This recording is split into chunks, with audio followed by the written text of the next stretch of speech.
Проблему должны решить и обсудить. Но если так соберемся на митинг, то это незаконный митинг будет. Проигравшими будем мы. Не должно так быть. Завтра в Триумфе в 8 вечера сделаем официально планерку. Проблем много. Без прав тоскуют. В киосках антисанитария.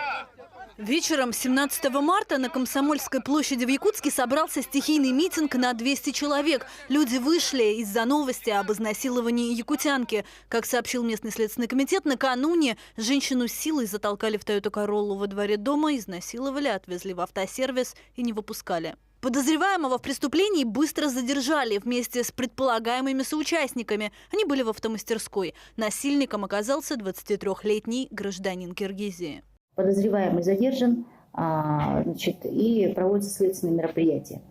Также задержаны 2 человека, которые также выходцы с Кыргызстана, которые удерживали горожанку, но в отношении них также происходит следственное мероприятие. С родственниками пострадавшей мы находимся на связи. Она в курсе, что может обратиться ко мне за любой помощью, за любой поддержкой. Мэр Якутска рассказала «Дождю», что в этом автосервисе из 10 работающих мигрантов у 5 были просрочены документы. В локальных группах в WhatsApp эти новости мгновенно распространялись. И уже на следующий день в спортивном комплексе «Триумф» собрался митинг на 6 тысяч человек. Люди ехали колоннами из соседних улусов, демонстрируя республиканские флаги.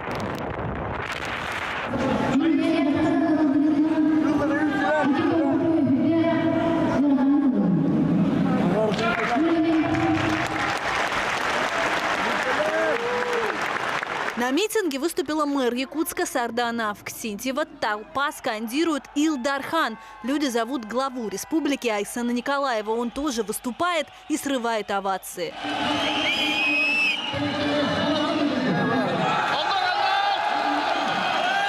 Другие выступающие повторяют основные мысли.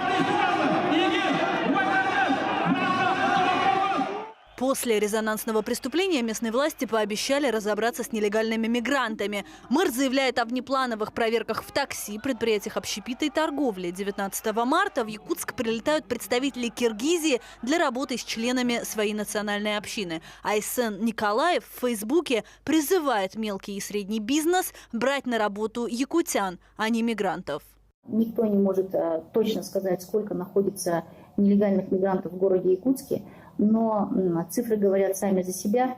В 2018 году на территорию республики въехало порядка 73 тысяч мигрантов, и при общем количестве населения Якутии порядка 970 тысяч человек вместе с детьми. Мы понимаем, что на сегодняшний день каждый 13-й в республике – это мигрант. В локальных группах в WhatsApp в это время распространяется информация о самосуде и разборках якутов с приезжими. Как зовут тебя, говорю? Талгат. Талгат. Тебя как говоришь еще раз? Ханчебек. Закрывай свой быстро. Плевать, скоро вас начнем. Домой уезжайте.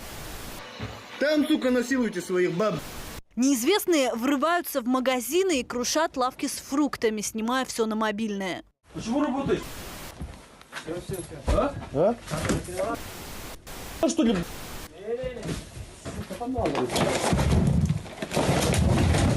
В WhatsApp распространяется видео, как мужчина, угрожая оружием, ведет предположительно киргиза, а проезжающие мимо уговаривают мужчину не делать глупостей.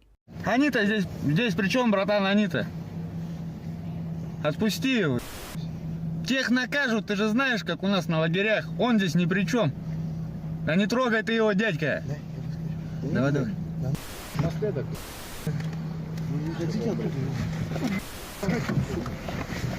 А это другой человек, тоже угрожает неизвестному оружием. Со стволом ведет армяна убивать. Пистолет видно на видео? Он угрожает ему. Локальные паблики сообщают о массовых беспорядках из-за изнасилования женщины. Но мэр Якутска утверждает, что нарушения есть, но они единичные. Здесь нет никаких ни погромов, ни каких-то массовых побоищ. Этого нет. Есть единичные случаи хулиганства и каких-то действий отдельных лиц, которые незамедлительно пресекаются правоохранительными органами. Но все эти люди продолжают обсуждать погромы, а некоторые даже пишут об убийствах. Убийство, говорят, было. А когда это? Вчера их нашли. А кого убили, не кыргызов? Ты не знаешь? Просто нам очень важно сейчас узнать. Если кыргыз, то лучше поедем на родину. Это уже перебор.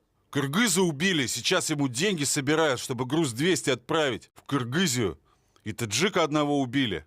Но Республиканский следственный комитет никаких новостей о расправах над мигрантами не сообщал. Якутский блогер Надя Долбараева, которая сейчас живет в США и продолжает общаться с земляками, рассказывает, что киргизская диаспора в Якутске разделилась уже давно. Недовольство копилось давно. Как мне сказали, в диаспорах их две, киргизских диаспор две в Якутии, потому что у них тоже произошел раскол, и ребята вышли из-под контроля. И они вышли на самом деле уже давно, и просто те, кто себя плохо вел, их, конечно же, виднее. Хорошие сидят дома, там, занимаются детьми. При этом девушка в своих соцсетях высказывалась за разумное решение вопроса, без националистических возгласов и дискриминации. Следственный комитет Республики Саха приводит статистику. В 2018 году в Якутии было совершено 296 преступлений против половой неприкосновенности, и только 4 из них совершили иностранцы. Стало быть, в 292 случаях приезжие ни при чем.